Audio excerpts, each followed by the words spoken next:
Hey everybody, how's everybody doing? I always wanted to do my review like that. Yeah, hey, how's everybody doing in America? Hey everybody. Um, I just went to the movie theaters last night and saw Hacksaw Ridge. And before I get into the movie and everything else, uh, it's been a crazy week, hasn't it? If people are watching this internationally, I live in America. Of course, if you live, I'm sure people even living under a rock would know what's going on right now in this country. It's been crazy. Like I said last week, go vote. I told people go, or last review, go vote and everything else. And a day later, the election happened, and we got Donald Trump as our president.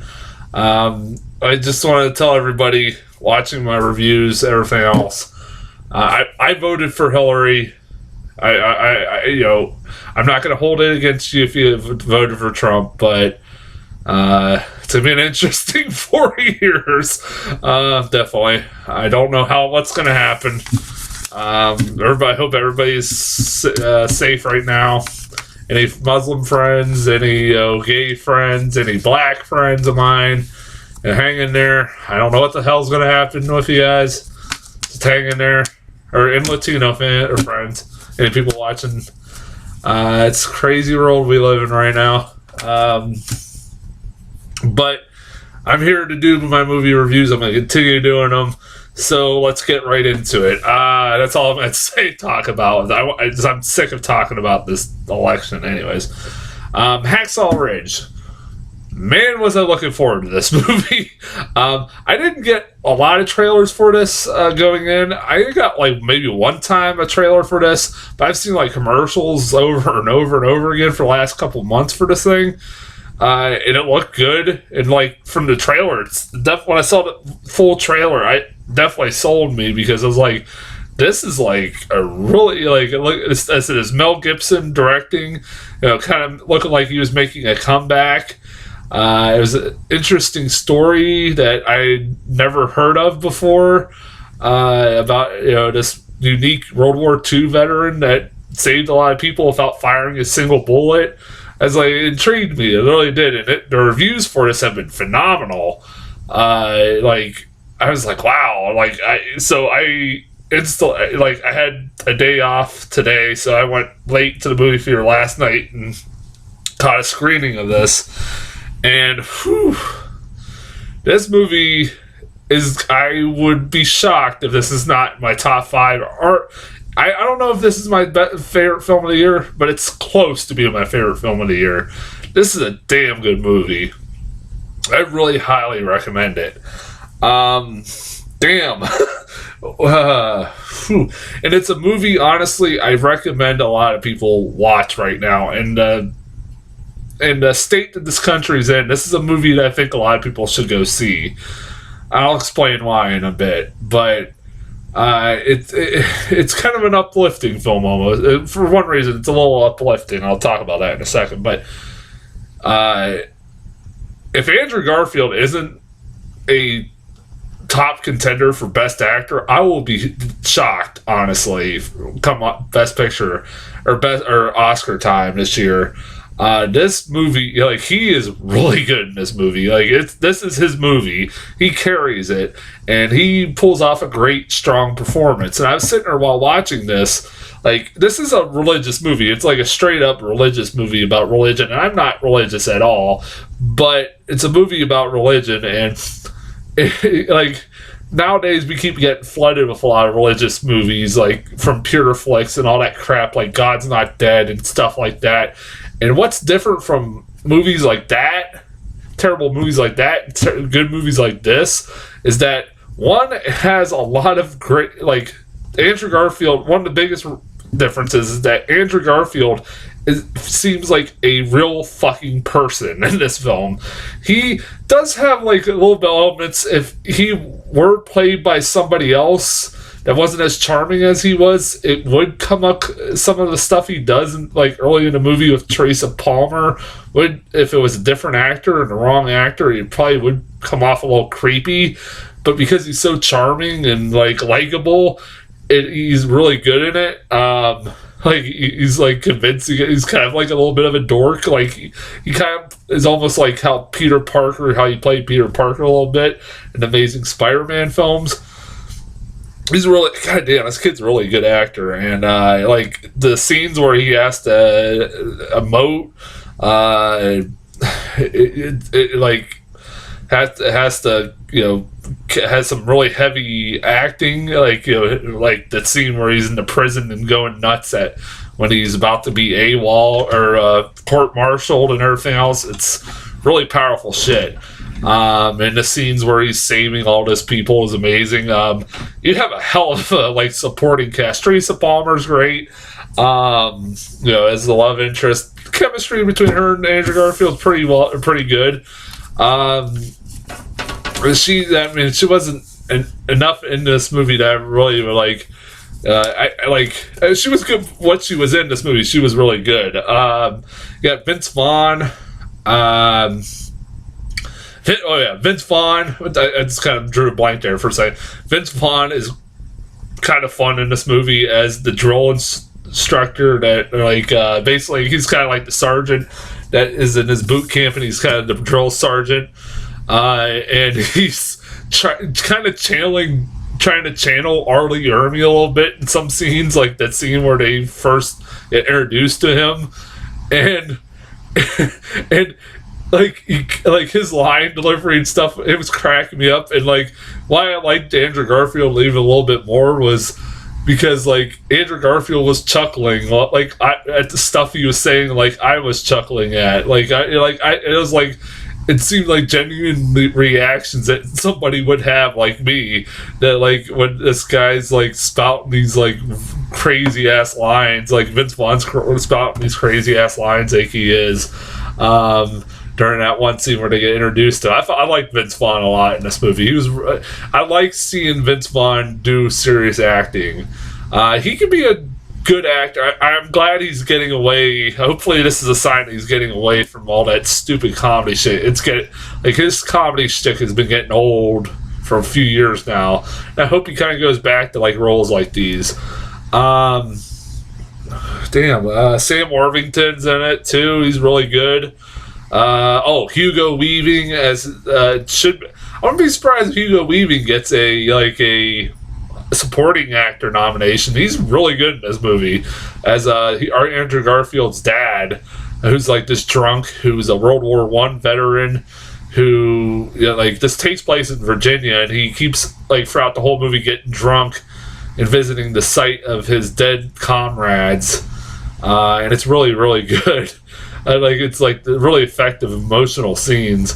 The first half of this movie is like a really good character piece. Like it is like it was kind of funny while I'm watching this movie. It's like, you know, this is you know, for a Mel Gibson movie, because Mel Gibson is a really good director. I love Mel Gibson, and I'm glad to see him making kind of a comeback with this kind of film.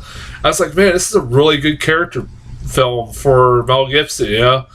I was like, you know, if I didn't know it was a Mel Gibson movie, I kind of would have, like, I would have been surprised, honestly. And then the last half of the movie happened, and you're like, oh yeah, this is a Mel Gibson movie. Because when it gets to the Battle of Okinawa, holy fuck, is this movie getting violent as hell. And they're like, yep, this is definitely a Mel Gibson movie. Because people get fucking like turned into mush by bullets, people get set on fire, people get their heads blown off like 500 times, limbs blown off, guts go blowing out of a person's. It's fucking ridiculous. You're like, damn. And I've heard the complaint already is that this movie is way too violent. Okay, and you can make that argument a lot with like a lot of Mel Gibson movies, but this is a movie about World War II. It's about war. What do you want? Like just a kind of pussified version of it? I don't understand. Like people would then be bitching about like hiding away from violence. No, they the violence in this movie is about as brutal and realistic as it fucking gets, man. It's hard to watch sometimes, and Mel Gibson, I give fucking Mel Gibson a lot of credit. It's really, really well done. He really he's a damn good director, and I don't know if he'll get a Best Director nomination because of him being Mel Gibson, which that's a whole nother rant for another. Well, I feel like Mel Gibson should be kind of given a break nowadays, especially the fact that we got fucking Donald Trump as president, and the fact that Trump has said about as bad as or maybe even worse shit than Mel Gibson has said, and Mel Gibson's blacklisted while fucking Donald Trump is president of the United States. We have fucking no moral standards, in my opinion. That is bullshit. Mel Gibson should be giving be getting a little bit of a break. I hope he does. I hope he starts to, because he is a good actor and a director. I've been a fan of him for years. I knew he was fucking crazy. Like I said, some of his movies are violent and stuff, but I'll give you Passion of Christ. I criticized the violence of Passion of the Christ because that movie was just a fucking gore fest. That was all it was.